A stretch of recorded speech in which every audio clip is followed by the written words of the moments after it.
औज़ुबिल्लाहिमिनश्शैतानिर्रजीम बिस्मिल्लाहिर्रहमानिर्रहीम अल्लाहुम्मा सल्लि अला सय्यिदिना मौलाना मुहम्मदिन व अला आलि सय्यिदिना मौलाना मुहम्मदिन बिक़द्रि हुस्निही व जमालिही सल्लु अलैहि व आलिही। सज्जनों ते बेलियो, साडी सुच्चे सौदे दी अज दी बैठक दा मौजू है प्यो पुत्तर। ज़रा इमेजिन करो, एक बाप दे घर जदों एक पुत्तर जन्म लैंदा है, उन्होंने किन्ने चाऽ चढ़दे ने, ढोल वजदे ने, मिठाइयां वंडियां जांदियां ने, उहदी खुशी दा ठिकाना ही नहीं हुंदा उस दिन। वो हर एक नूं दसदा है, अजकल दे दौर दे विच स्टेटस ला ला के दोस्तां यारां नूं फोन करके मैसेज करके दसदा है कि अज कुदरत मेरे ते बड़ी मेहरबान हुई है, मैनूं पुत्तर दित्ता अल्लाह ताला ने। ते मां दी खुशी अपनी दीदनी हुंदी है, मामियां दी खुशी अपनी दीदनी हुंदी, चाचे आप बारी बारी जांदे ने, फुफ्फियां जिहड़ियां ने चाऽ चढ़े हुंदे ने, मासियां जिहड़ियां ने खुशी नाल निहाल होईयां हुंदियां। ते ओह बच्चा जिउं जिउं वक्त गुजरदा है, बाप उस बच्चे दे मौसम दे लिहाज नाल कपड़े, उहदी खुराक दा बंदोबस्त सारा करदा है। जिवें जिवें वह वड्डा हुंदा जांदा है, उहदे लिबास की जरूरत पैंदी है, वो कोशिश करता है कि बाकी बच्चों नालों मैं चंगे लैके आवां। किसी होर दे बच्चे ने जो कपड़े ना पाए होण, किसी होर दे बच्चे ने इहो जिहे जुत्तियां ना पाईआं होण, ते मेरे बच्चे दुनिया चों मुनफरद ते वखरे लगन। वो हर चाऽ पूरा करदा है।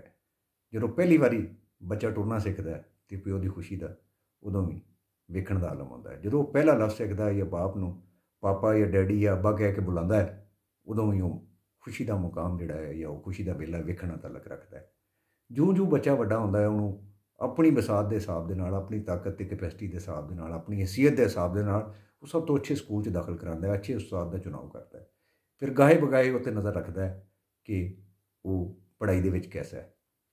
फिर उहदी मनपसंद खिलौने लैके आने, जिवें जिवें उम्र के हिसाब नाल जिद्दां करदा है ते वो बाप उहदी हर चीज़ नूं, हर जिद नूं पूरा करदा है।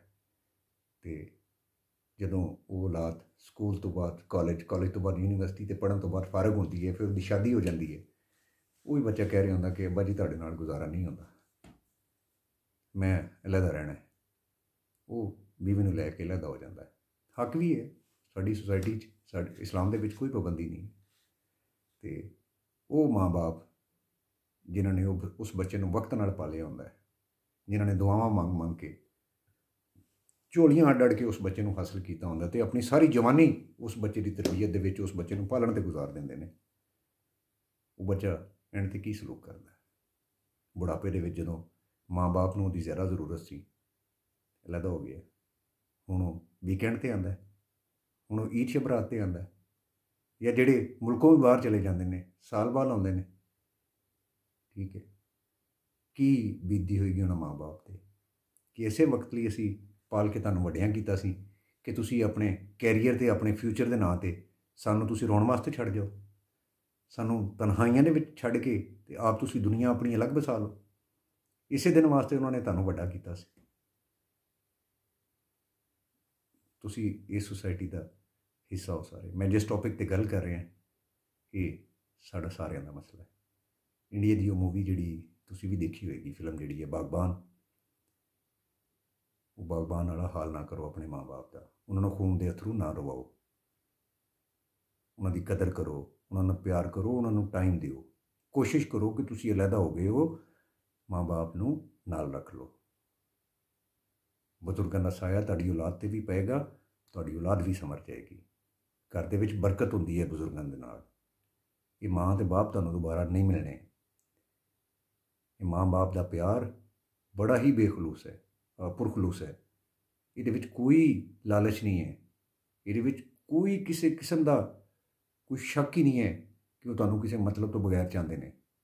तुसीं उन्हां दे जिस्म का हिस्सा हो, इसलिए जिहड़े दूर हो वो अपने माँ बाप नूं नेड़े करो, नाल रखो अपने माँ बाप दे। अगर तुसीं जाके उन्हां दे नाल नहीं रह सकते, उन्होंने अपने नाल रखो, उन्हां दी छोटी छोटी जरूरतों का ख्याल करो, उन्होंने तुहाडे कोलों मंगना ना पवे।